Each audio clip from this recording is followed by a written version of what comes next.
Nobody likes doing dishes. That's why it's so important to have a dishwasher, for one, and two, that works. On this episode of Mr. Fix the Realtor, I'm going to show you how to install a new dishwasher.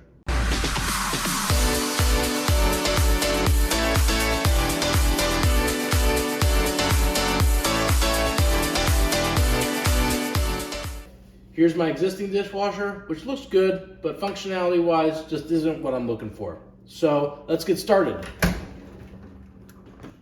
One of the first things you're going to want to do is probably clear out underneath your sink. So I'm doing that right now. And then I'm going to go ahead and shut off all the water. And I'm also going to turn off any power to the dishwasher. In this case, this dishwasher is plugged in, so I'm going to unplug it. But in some instances, it may actually be hardwired, in which case you need to turn off your breaker. So this is underneath my sink, which is directly next to my dishwasher. Your setup may vary, but I've got a garbage disposal. And so this is the discharge line for the dishwasher. And so I'm gonna have to unscrew this, disconnect some of my water connections, and unplug this. I've unplugged this and shut off the water. Next is just gonna be unscrewing this line that goes to the dishwasher. This water line is a little bit loose, well, not secured to anything, so I have to be careful when I unscrew this. Now the last thing I'm going to do is go ahead and disconnect the discharge line that goes from the dishwasher here to the garbage disposal. Your unit might be secured either on the top or to the side or both. I know, for instance, in this case, it's on the side, so I'm just unscrewing it. Before I even go ahead and pull this out, I'm going to make sure that the floor is protected. Pulling this out is a very good way to damage your floors. So I'm going to also go ahead and pull the panel out from underneath here, and I'm going to raise the legs up so that they're not dragging right on the floor. There's just two little screws here. This is like a toe kick, really.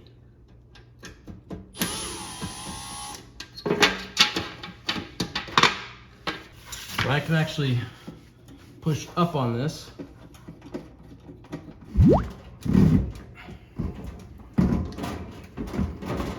With the new dishwasher comes a kit that comes with power cord, supply line. It's also got some wire clamps and a few other adapters and things like that. I'm going to take off the kick plate. This is going to allow me access to do the wiring connections as well as any of the plumbing connections. And then next I'm going to actually remove this piece, which just pulls out like that. It does have something connected to it, so we have to be careful with that still. We're going to actually disconnect this. This is called a float switch. You'll also see on the bottom here we have what are our legs, and these can be adjusted. You'll want to check and make sure that your floor is level. If not, you'll want to adjust these accordingly. It's a little hard to do it when it's not inside. For now, I'm going to hold off on that. Next, we'll take our supply line and screw on our elbow.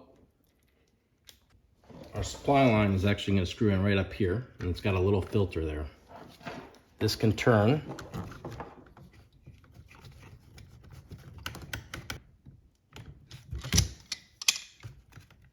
Make sure that's on nice and tight. Next, we're going to connect our drain hose. I'm going to put the clamp on here first.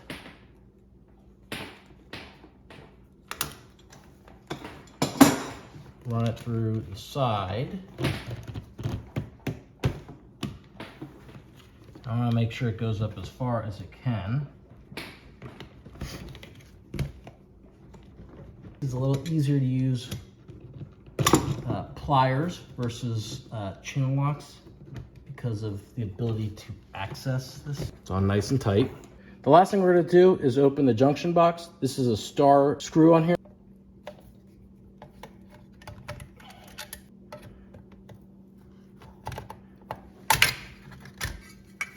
I've got a wire clamp that's going to go underneath here.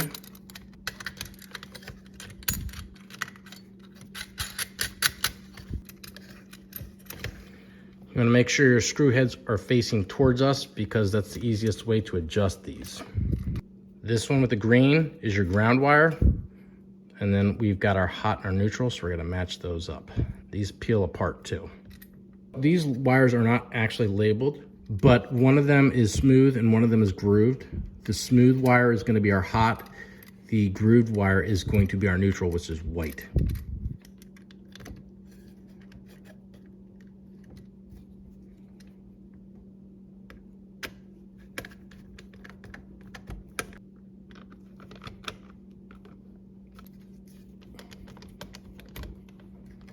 And now I'm screwing in the wire clamp so that the vibration, the machine doesn't cause the wires to move.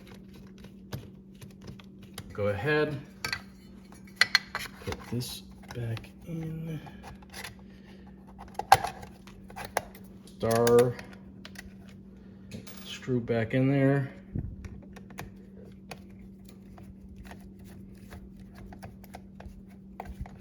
Next comes a little bit more of a simple part. I'm gonna install the door handle on here. I've already pulled off the protective plastic so that it doesn't get stuck beneath here. You wanna make sure your set screws are facing down. This does come with a little Allen wrench so that you can tighten it.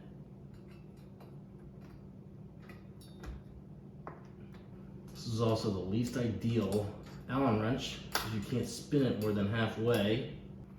Now we're gonna stand up the dishwasher and get it ready to install it into the opening.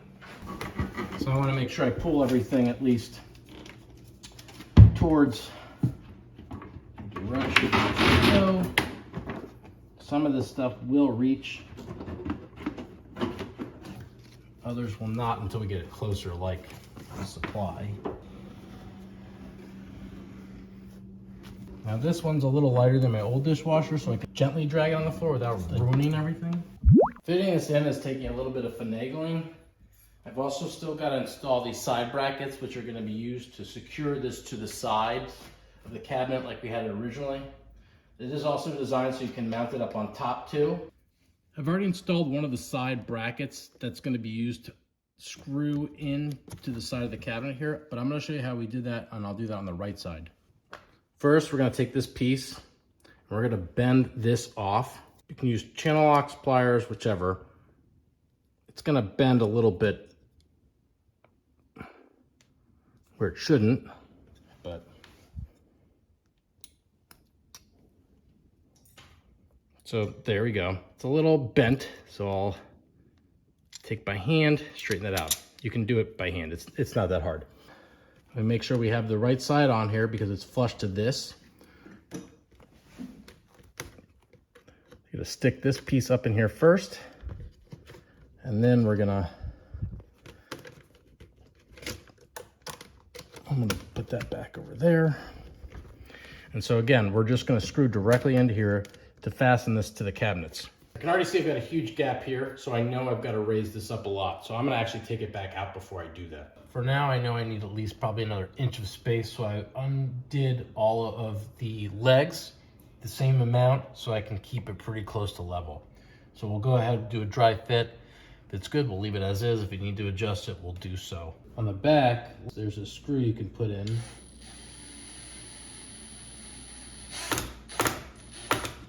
So your legs stay fixed in place.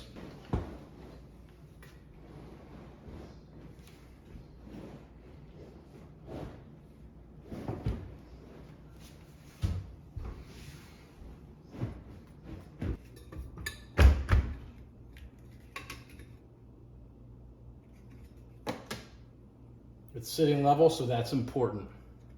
So now we are going to go ahead and screw it in.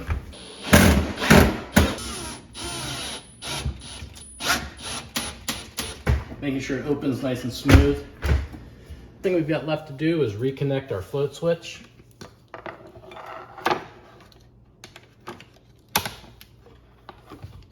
The idea is if the water is filling up underneath here, the float switch will rise and shut off power to the dishwasher. The last part we're going to do is the toe kick.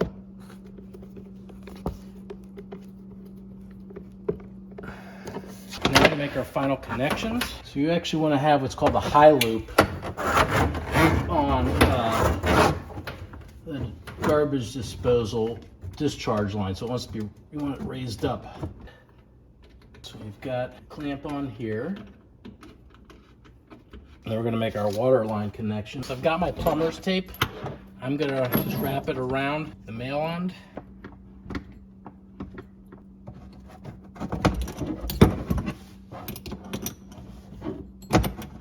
Last up is the power. Might have heard a ding.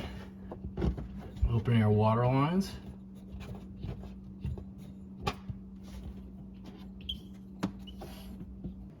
Now I've got a fully functional and installed dishwasher. Hopefully you do too.